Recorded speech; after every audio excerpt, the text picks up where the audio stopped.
Good morning, it's Friday and it must be time for another legislative briefing from the North Carolina Medical Society. It's been a busy week.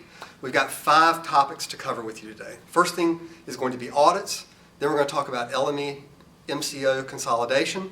Next I want to talk to you about Medicaid and the progress with the public hearings.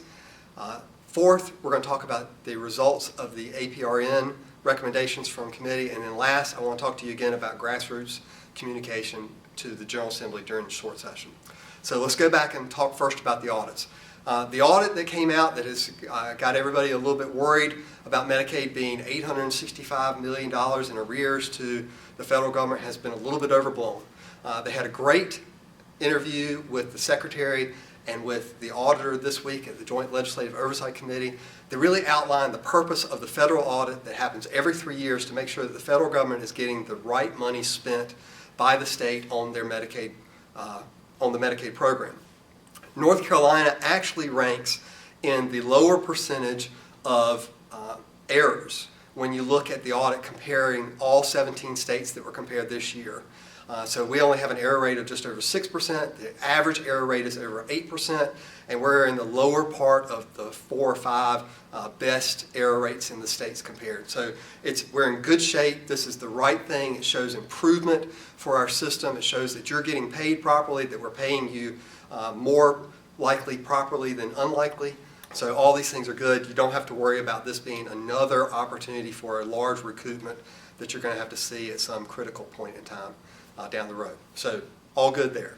The second piece I want to talk to you a little bit about is the LME-MCO consolidation that was talked about by Secretary Brazier this week.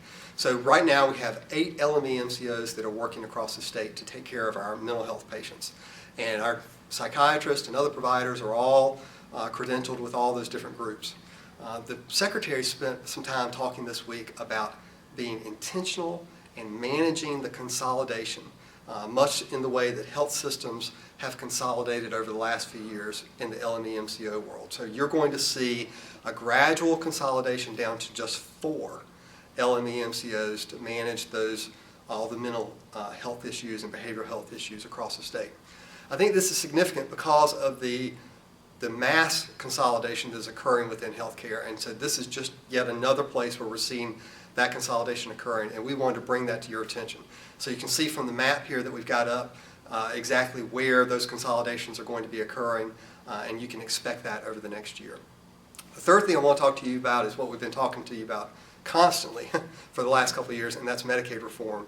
We had another great update this week at the Joint Legislative Oversight Committee, as well as more public hearings. This first slide that I've got for you today is from the public meeting that occurred on Tuesday before the additional public hearings occurred, but you can see that there's been a lot of participation by the general public at all the different sites. We've been reading about in the newspapers as well as seeing it for ourselves as we've been attending that many of the speakers have been doctors, and a lot of folks expressing concern about administrative burdens and really not understanding exactly what's going on with the new plan. And so I'd ask you to do 2 things. First is don't turn cynical because we don't understand exactly what's going on here, but continue to ask the questions to find out what it is that this program is going to entail so that you can be a participant in it. And that's what we're doing. That's what you saw in the talking points that we sent to you, and those talking points are now being turned into comments that we're going to turn in on Monday, where we're asking for more detail before the application goes forward. We think that's important to understand what North Carolina is applying to do instead of waiting until some kind of approval occurs and then we have to figure out what to do next after that. So continue to ask those questions. Make sure if you're going to send in written comments that you do that by Monday, because they are due Monday the 18th, the same as your taxes are due. Comments to DHS are due that day as well. So the fourth thing I want to talk to you about today is advanced practice registered nurses. And we've talked to you about that many times over the last few months. Dr. Hickey and I testified before the Joint Legislative Oversight Committee on Health and Human Services just a few weeks ago. And that same committee this week made their recommendations to go forward to the General Assembly for the short session. Instead of making a recommendation for independent practice in this short session, they said that they would rather continue to study the issue and propose recommendations for the 2017 long session. So we still have some time for you to communicate with your legislators about the importance of supervision, the role that you see supervision playing in patient safety and the way that your practice runs, and then the team-based efforts that we are focusing on as we move to a value-driven system of care. So we'll hope that you'll continue to make those contacts with legislators over the next few months, because as soon as we get out of session and go back into another interim, we'll be back to studying this and taking serious considerations about what to do in 2017. All right, last thing I want to talk to you about, and I've mentioned these over and over and over again, but this is important. White Coat Wednesdays are being scheduled right now. We have all but 4 weeks scheduled with somebody coming in between the first Wednesday after they come in session in April all the way through June. We would love to have other organizations sign up for those. If you can't sign up with an organization, we'd love to have you just join us at 7:30 on a Wednesday morning here at the building. There'll be food, there'll be people. No matter what Wednesday you want to join, just show up and we'll be here.